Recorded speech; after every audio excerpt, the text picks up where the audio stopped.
ప్రభు అయిన యేసుక్రీస్తు నామంలో ఈ పునరుత్థాన దినములో అందరికీ శుభాలు తెలియజేస్తున్నాను. మరి మనం ఆరాధిస్తున్నటువంటి దేవుడు మరణానికి ఎదురెళ్ళినటువంటి దేవుడు.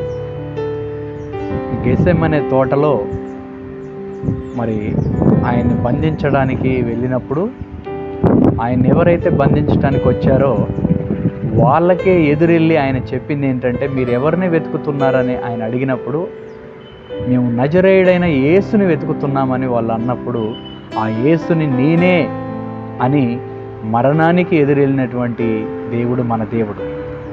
అప్పుడే వాళ్ళు అనుకున్నారు, ఈయన మనకి ఎదురొస్తున్నాడు అని పక్కకెళ్ళి వాళ్ళు మాట్లాడుకున్నారు.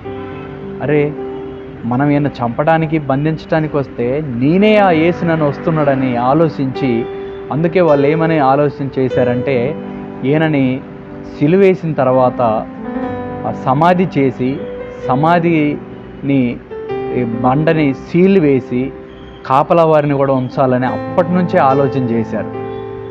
ఆ ఆలోచనే ఆయన్ని సిలువేయటం, సిలువేసిన తర్వాత మరి అరిమత్త యేసేపు సమాధిలో ఉంచటం, దాంట్లో నుంచి బయటకు వస్తాడేమో అన్నటువంటి భయంతో మళ్ళీ వాళ్ళు సీలు వేసి రోమా సెక్యూరిటీ వాళ్ళను కూడా పెట్టి అంత పకడ్బందీగా ఉన్నా కానీ మరి దేవుడు ఎక్కడా కూడా ఆగకుండా మన ప్రపంచాన్ని, అందరి యొక్క పాపాలని శిలువలో భరించి పునరుద్ధానుడై సమాధిని, బండని, శత్రువుని, కాపలా వారిని జయించి తిరిగి లేచినటువంటి దేవుడు నేను ఆరాధిస్తున్న నజరేయుడైన యేసయ్య.